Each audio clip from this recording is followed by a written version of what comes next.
Conversa com meu povo. Escada de Jacó. Jesus subiu ao Tabor com seus 3 discípulos para rezar.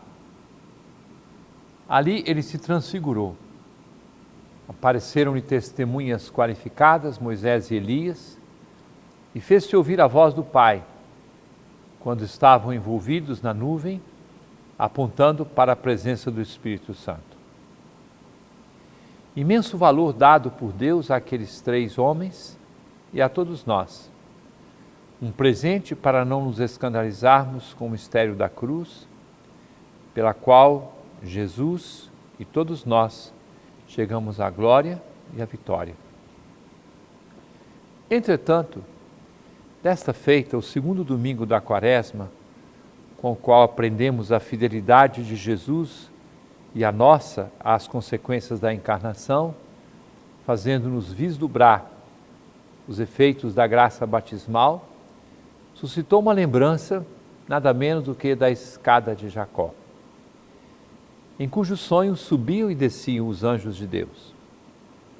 Ali, ele experimentou estar na casa de Deus e porta do céu. E Jacó chamou de Betel aquele lugar.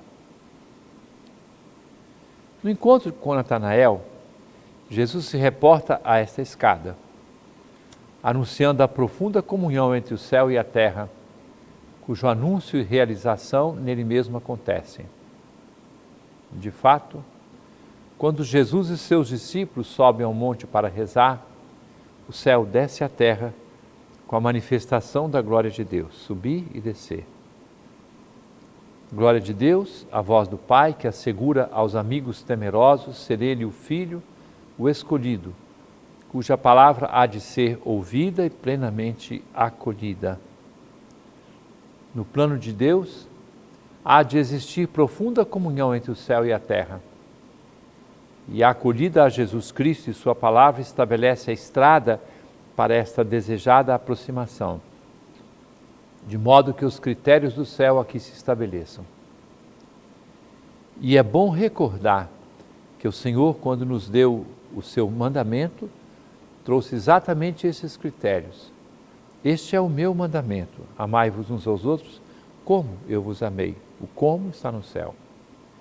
O modo de viver na Santíssima Trindade desceu à terra e se transformou em mandamento para os que creem.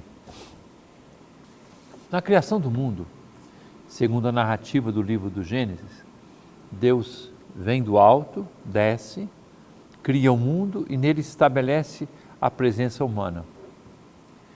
Aos homens e mulheres cabe cuidar da magnífica obra vinda da arte eterna e criativa de Deus. Deus os abençoou e lhes disse: sede fecundos e multiplicai-vos, enchei a terra e submetei-a. Dominai sobre os peixes do mar, as aves do céu e todos os animais que se movem pelo chão. Deus disse: eis que vos dou sobre toda a terra todas as plantas que dão semente e todas as árvores que produzem seu fruto com sua semente, para vos servirem de alimento.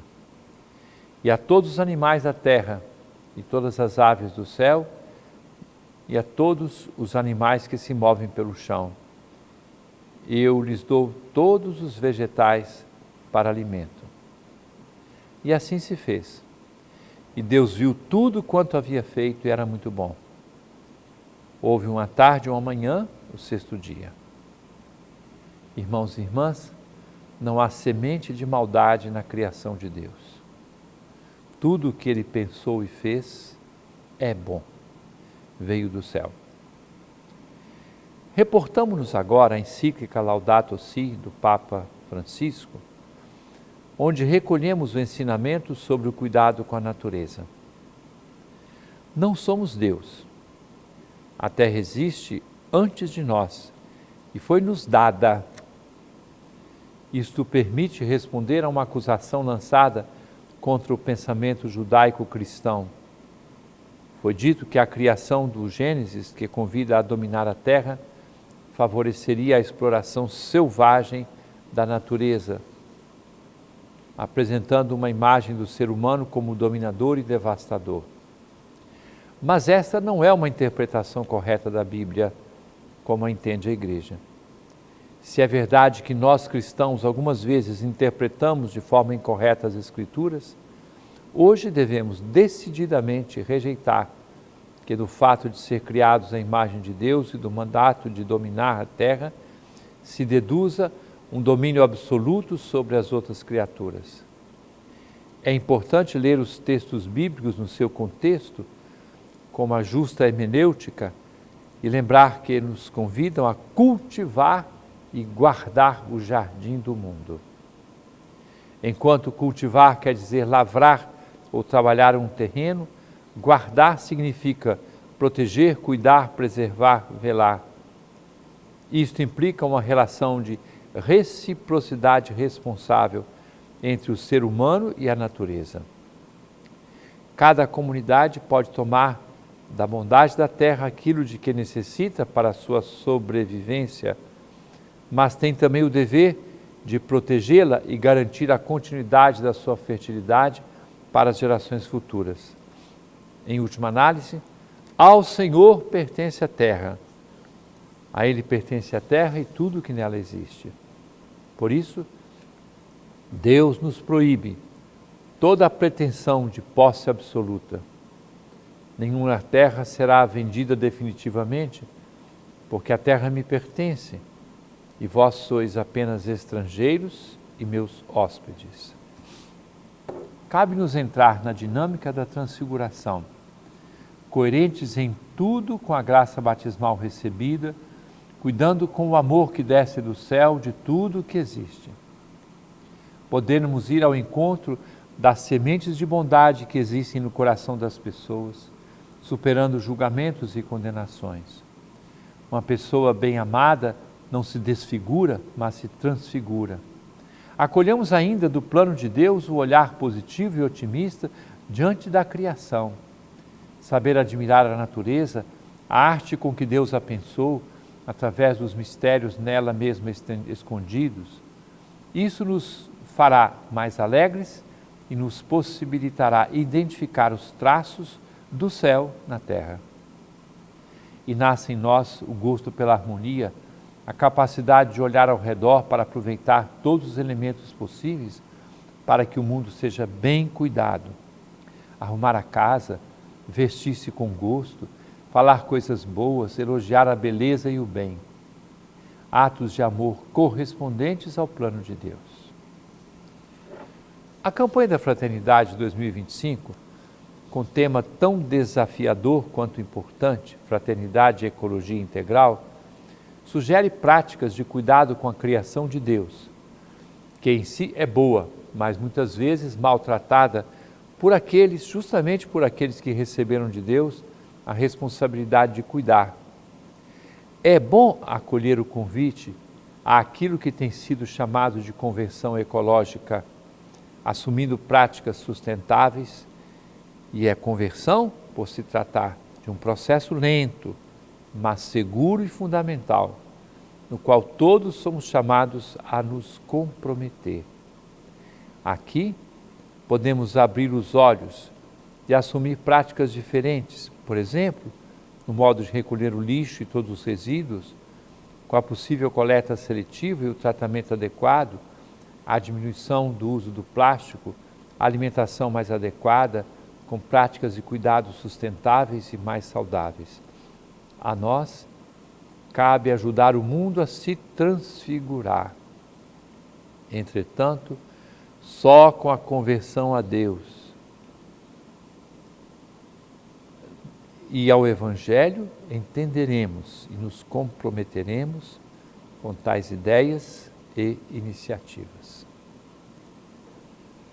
Caríssimo irmão, caríssima irmã, permaneça conosco, daqui a pouco estamos de volta.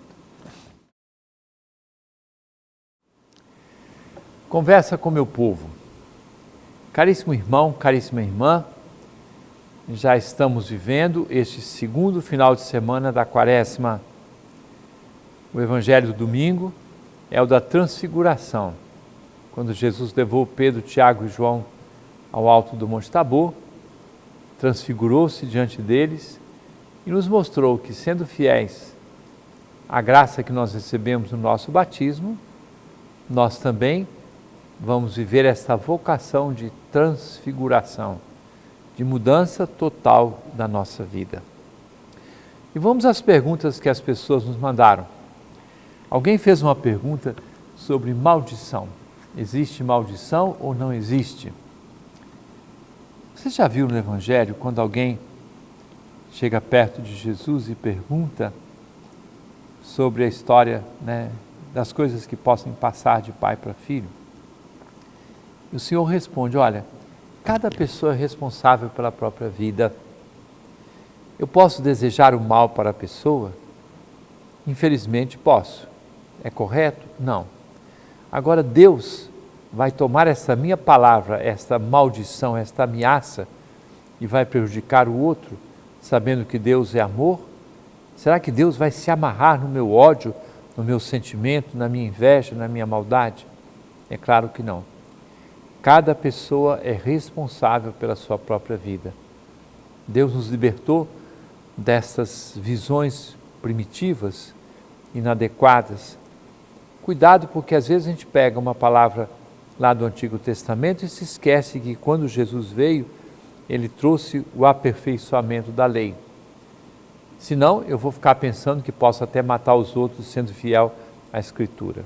É bom a gente estar atento e enxergar as coisas na lógica que vem do Antigo Testamento e que se aperfeiçoa no Novo Testamento com o anúncio da novidade que Jesus trouxe. Cristiane Ataíde, de Belém, pergunta: é correto tocar no Santíssimo Sacramento? Às vezes se estabeleceu um costume que não corresponde exatamente à teologia da Eucaristia. É preciso a gente ter cuidado.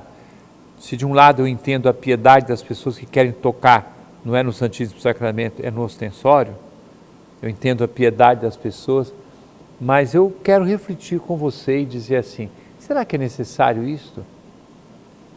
Eu acredito que o pão e o vinho consagrados se tornam o corpo e sangue de Jesus, e qual a melhor forma de tocar? É comungar, não é?